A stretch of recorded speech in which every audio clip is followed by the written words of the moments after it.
Está entrando no ar o Jogo Aberto, um programa da Universidade Veiga de Almeida. E hoje com dois convidados, a cantora Selma Reis e o escritor Juva Batella. Oi, Juva. Olá. Tudo bom? Tudo bom. Participando dessa entrevista, os alunos de Comunicação Social, Eloá Bandeira e Luiz Eduardo Coelho. Oi, gente. Tudo bem? Tudo bem? Ju, você lançou ainda há pouco, né, esse livro Confissões de um Pai Doméstico, né? Como é que foi que surgiu a ideia? Quer dizer, eu até imagino ter aqui o bebezinho e você barbado aqui com o Freud olhando. Olha, a ideia surgiu da maneira mais inusitada e pouco programada, porque em nenhum momento eu pensei em escrever um livro. O fato é que a Pipoca, o nome dela é Pipoca, a gente chama ela de Alice, mas o nome dela é Pipoca. A Pipoca nasceu e em vez de eu comunicar assim num e-mail ou com um telefonema, gente, a Pipoca nasceu, né? Aí eu resolvi fazer um textinho associando a data de nascimento da Pipoca com acontecimentos da história. Então o 30 de setembro, por exemplo, que foi o dia, no dia 30 de setembro de 2002 a Pipoca nasceu. Nesse dia retirou-se a Bulgária da Primeira Guerra Mundial. E nesse mesmo dia nasceu a Pipoca. Retirou-se a Pipoca de dentro da barriga de sua adorável mãe. Ambas as retiradas envolvendo muito sangue e muita expectativa. E eu fui fazendo associações assim ao longo de todo o texto. Foram 2 páginas mais ou menos. E mandei esse texto por e-mail para muitos amigos e esse texto circulou. E foi uma bela diversão esse texto. E depois, pronto, eu fui cuidar da vida, né? Já fiz o texto e o texto ficou muito simpático. Inclusive, alguns amigos pediram para eu fazer textos também quando os filhos nasciam. Eu fazia alguns textinhos fazendo essas associações, né? Do acontecimento privado com o acontecimento mundial. E aí eu fui cuidar da vida, ou seja, fui trocar fraldas, fui preparar as mamadeiras, fui trocar de roupa, fui ver de noite a temperatura dela, essas coisas que eu estava fazendo junto com a minha mulher. E o tempo foi passando, até que surgiu uma oportunidade em que eu comecei a escrever histórias sobre a Pipoca, porque eu mandava boletins para minha mulher. Ela estava trabalhando, e eu passo o dia inteiro em casa porque eu estou escrevendo uma tese. Então, um sujeito em tese é um sujeito em tese, né? O sujeito fica lá tentando escrever aquela coisa, e eu mandava boletins para ela todo dia falando do que tinha acontecido com a Pipoca, né? Que horas ela tinha acordado, que horas ela tinha dormido, quantos cocôs ela havia feito, quantas centenas de cocôs ela havia feito e todas aquelas tarefas do dia a dia. E aqueles boletins foram se multiplicando. E ela passava aqueles boletins que eu mandava, ela ia passando para outras pessoas, e aqueles boletins iam ficando até assim famosos dentro do nosso círculo de amizades. E aí um dia ela já estava com uns 4 meses e resolvemos que ela agora ia passar a tomar sopa, ia passar a comer comida assim, né, de sal e tal. E aí eu me preparei todo. Algumas pessoas já tinham dado sopa para ela, mas eu ainda não tinha dado sopa para ela porque eu estava me preparando, porque eu estava nervoso para esse momento. E aí eu me preparei todo nesse dia, botei uma roupa bonita e tal, me concentrei. Eu estava sozinho em casa, eram 6 e pouco da tarde, eu sentei para dar sopa para a Pipoca e foi um caos. Porque ela soprou a sopa em cima de mim, o prato foi ao chão, ela esparramou sopa em tudo, e ela berrou, e eu me levantava, voltava, não consegui dar a sopa. Eu fiquei tão nervoso com aquilo, tão impressionado, que preparei a sopa na versão mamadeira, né? Botei ela num cantinho acorrentada naquelas cadeirinhas para criança, né? E fui escrever um e-mail, desabafo. E o e-mail se chama Sopa Feroz. E esse e-mail ficou tão arrumadinho, tão coeso, porque eu escrevi assim numa... A croniquinha que deu origem à série. Exatamente. Super sopa, tão verde, tão rica, esperando na quente terrina, bem romântico. Agora, olha só, Juva, acho que a primeira coisa que as pessoas pensam quando vem o título, Confissões de um Pai Doméstico, é o seguinte: ele é um pai solteiro, ou de repente a mãe teve que viajar, ou teve que se ausentar por algum motivo, ou houve uma separação e ele ficou com a filha. É a primeira coisa que a gente pensa, mas não, né? A sua esposa estava ali, só que ela trabalhando tá ali, fora, né? Ela está ali dando duro. E aí você ficou em casa como pai doméstico. Isso. Mas não substituindo a ausência da mãe, só naquele momento. Não, isso é até... Não há esse tipo de inversão de papéis, né? O que acontece é que calhou de esse momento eu estar escrevendo uma tese, e escrever uma tese é uma atividade tão caseira, né? O sujeito tem que ficar em casa, porque já cumpri os créditos na faculdade, já tive todas as aulas que tive que fazer, agora eu tenho 2 anos para escrever uma tese. Então, e ela trabalha, é advogada, trabalha no escritório de advocacia, e como todo advogado de escritório assim, trabalha muito. E eu fico em casa, e isso... Eu tento estabelecer horários de trabalho, mas eles estão sempre ali flutuantes, né? Porque... E a tese você conseguiu? Não, a tese eu estou escrevendo, eu tenho 2 anos. Não é a crônica. Que antes fosse. Antes fosse. Agora, por que pipoca, hein? Por que a Alice... Pois é, por que pipoca? Virou pipoca. Foi ela que sugeriu. Um dia ela disse pipoca. Claro, pipoca. E aí eu falei, as croniquinhas que eu estava escrevendo, eu falei, então vamos chamar de pipoca. Ela tem cara de pipoquinha. Tem. E aí... Depois interpretações posteriores vieram. Ela pula muito, ela é um azougue, daí a pipoca foi. E as croniquinhas foram andando. E essa da sopa, quando eu terminei de escrever, ficou uma pecinha bem assim, coesa, né? E aí, minha mulher falou assim, vamos escrever. E eu falei, vamos escrever.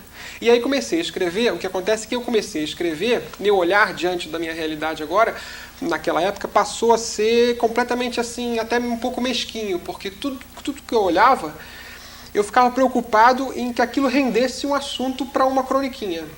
Então eu não deixava escapar nada da minha realidade. Qualquer pequeno detalhe, qualquer coisa que acontecia com a pipoca, eu pegava e, como tudo que se faz em literatura de modo a causar um efeito literário, eu pegava aquilo e aumentava. Então, os dados da realidade são aumentados ou diminuídos de modo a gerar um efeito cômico. E isso acontece na croniquinha o tempo inteiro. E Juva, olha só, na verdade isso daí não chega a ser um diário, mas você conta a experiência do primeiro ano de vida, né, da sua filha. E que a gente percebe, lendo o livro, que é uma relação de muita amizade, de cumplicidade, de vocês dois sozinhos em casa. E como é que foi você... Assim, você diz que não gosta de usar esses clichês, daquelas historinhas infantis que todo mundo conta pra criança dormir e tal.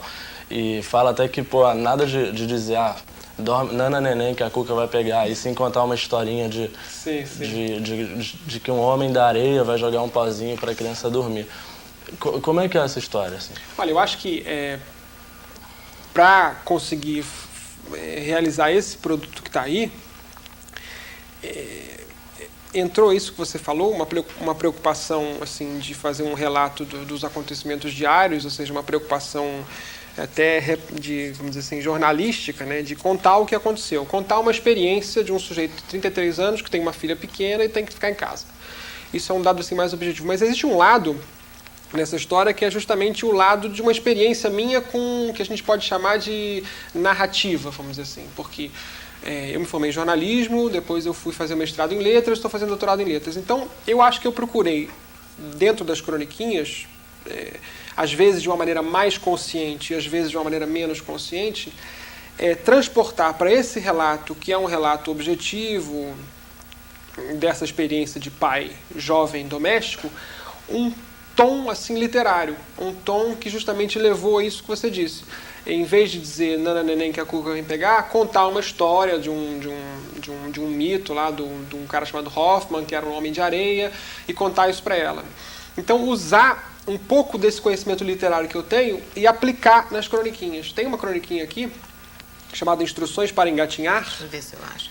Que é nitidamente uma paródia de uma história do Júlio Cortázar, num livro dele chamado Histórias de Cronópolis e de Famas, em que há uma historinha lá chamada Instruções para Subir uma Escada.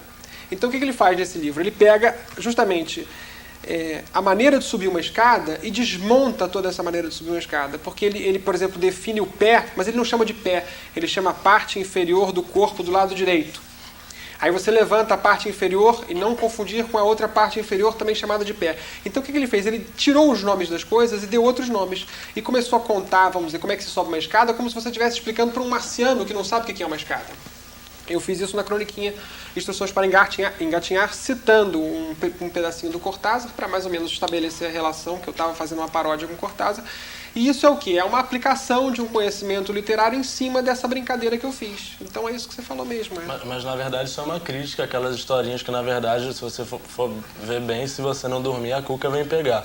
E você prefere contar e fazer a sua filha dormir de uma maneira mais sutil, lúdica, né? Mais, enfim, infantil. É uma maneira de deixar uma marca, né? Eu acho que a originalidade, quando a gente consegue a originalidade, a gente deixa uma marca, né? Então, essa maneira, essa croniquinha em que eu falo dela dormindo e tal, isso talvez mais tarde, quando ela estiver mais velha, isso vai ficar a lembrança muito mais do que se eu contasse uma historinha corriqueira, né? É verdade. Making off da croniquinha. O pai Trunks engatinhando pela casa e anotando um bloquinho a lógica dos movimentos. Isso foi absolutamente verdadeiro, porque eu tinha que descrever o processo do engatinhamento, mas de maneira técnica. Então, levantar a parte superior do corpo.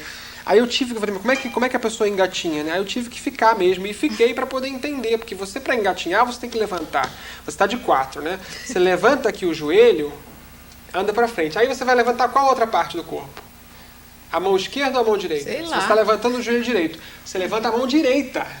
Você levanta o joelho, anda. E depois levanta a mão direita, anda. Aí depois que você vai movimentar o lado esquerdo. Pois é, parece simples, né? Mas engatinhar é uma tarefa extremamente complicada. Agora, por que pai Trunks? Trunks e barranques?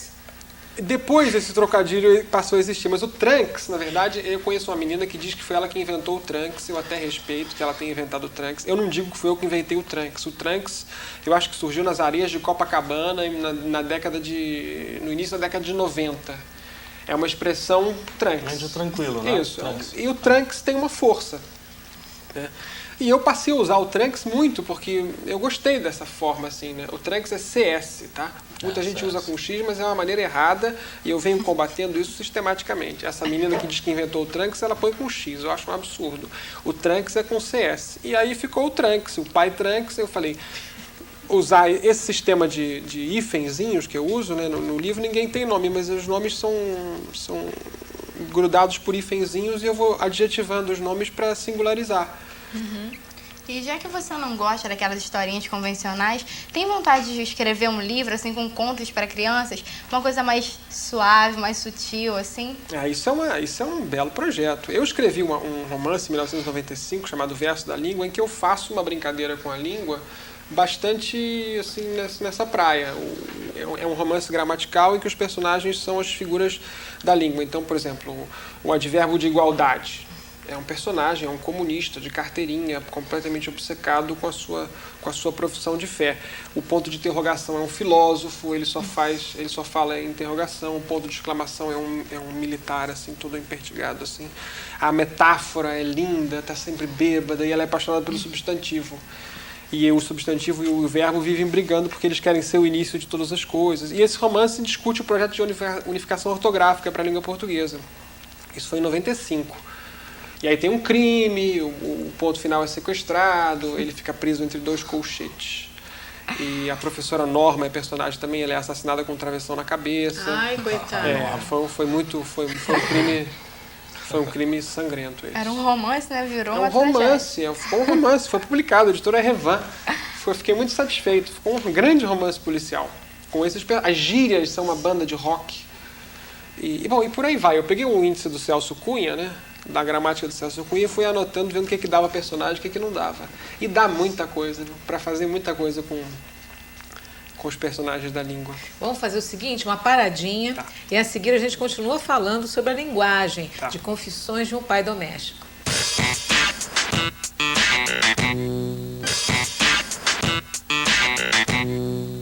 Voltamos ao Jogo Aberto, estamos conversando com o escritor Juva Batella. E falamos sobre pipoca, Confissões de um Pai Doméstico. Quero saber o seguinte, cadê a pipoca? Com quem que ela ficou? Boa pergunta.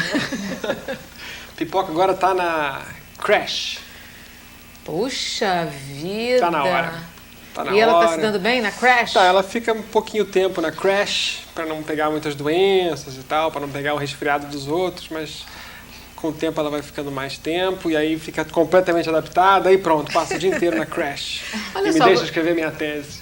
Você usou muitas onomatopeias, palavras inventadas, né? Deve ter que dosar isso, né? Senão a coisa fica... Pois é, eu caprichei nas onomatopeias, porque, como eu te falei, as croniquinhas começaram... A coisa só começou a ganhar cara de livro muito tempo depois. Eu já estava com quase tudo escrito e eu comentei com um amigo meu, editor da Planeta, e eu falei, olha, eu estou escrevendo aqui umas maluquices sobre a minha experiência como pai doméstico, mas olha, é tudo maluquice, é tudo uma quantidade impressionante de grandes e deliciosas brincadeiras, mas assim, não tem nada... Ele falou assim, eu quero todas. Eu falei, mas olha, você não quer dar uma olhada? Eu quero todas.